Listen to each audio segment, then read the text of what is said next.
You mentioned Canada. I think you're trying to find a divide between us that doesn't exist. We're the closest of nations, and we had very good discussions today, but we didn't discuss Canada. Thank you. Please. I've only just arrived, but already I can feel there's a real buzz around Washington right now. You can sense that there's a new leader in town, that he's a true one-off, pioneer in business and in politics. Many people love him.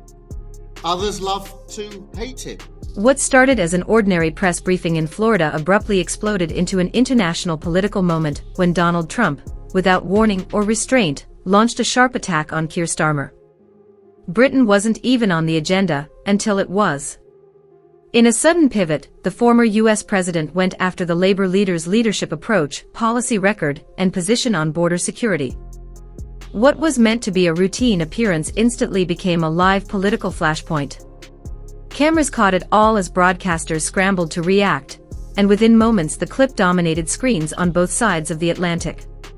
Social media ignited. In a single, unscripted outburst, Trump dragged a UK election narrative onto the global stage. President, did our Prime Minister persuade you not to put tariffs on the UK?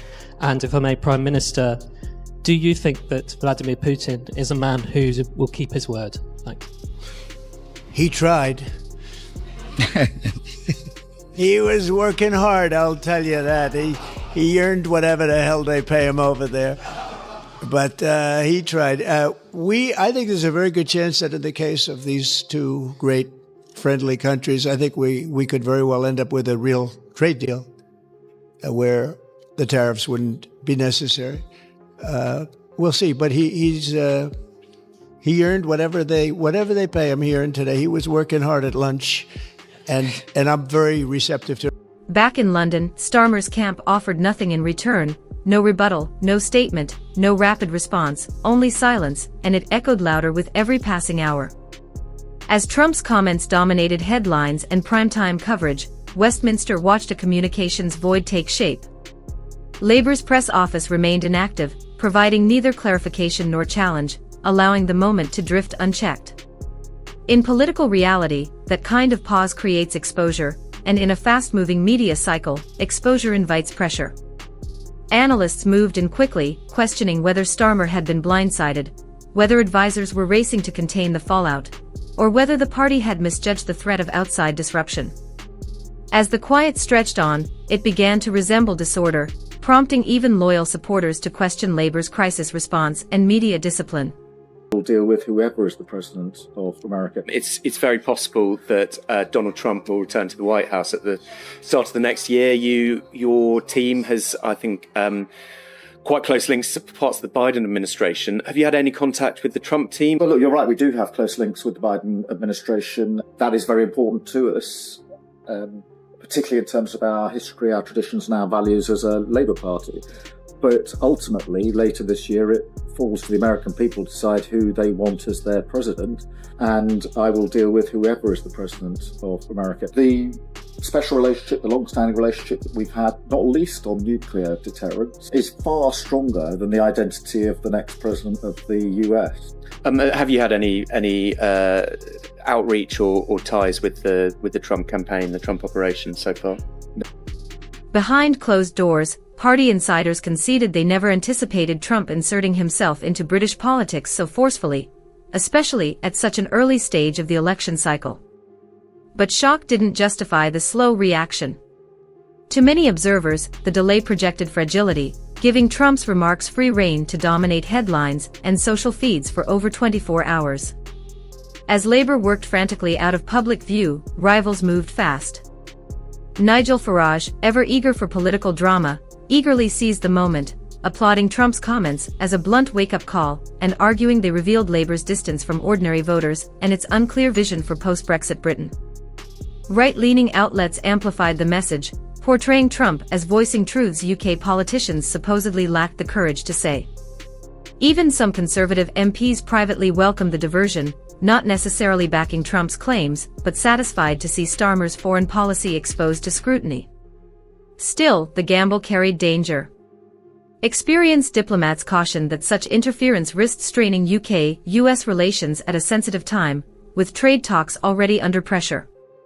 Despite those warnings, the political math was obvious for Reform UK and certain Tory factions. Anything that painted Labour as fractured or fragile was impossible for opponents to resist. The timing was disastrous. UK officials were quietly advancing sensitive trade discussions with Washington, aiming to ease tariffs on British steel, while widening access for US agricultural goods, a careful negotiation requiring restraint on both sides. Trump's sudden eruption disrupted that balance instantly.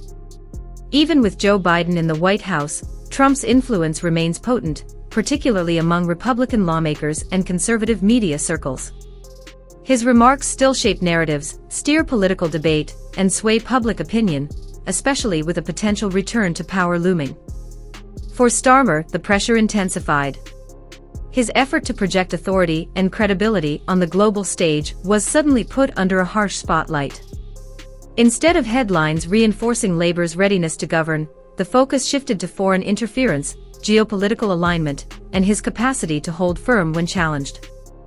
When Starmer finally broke his silence, it was not in the manner many had anticipated. A campaign stop centered on healthcare and housing. Starmer waved away the uproar with a composed deflection, stressing that his focus was on British voters, not overseas political theatrics. For many, that restraint fell short. Inside Labour, quiet irritation began to surface as MPs from across the party questioned the leadership's approach. Some believed Starmer should have struck back hard, seizing the moment to project authority and draw a clear line against his critics. Others defended the decision to stay calm, arguing that escalating a foreign provocation would only serve as a distraction. The split exposed deeper strains within Labour, the constant tension between measured diplomacy and populist force. While Starmer's controlled response may have reassured centrists, it left sections of the base uneasy about whether he was ready to push back when pressure peaked.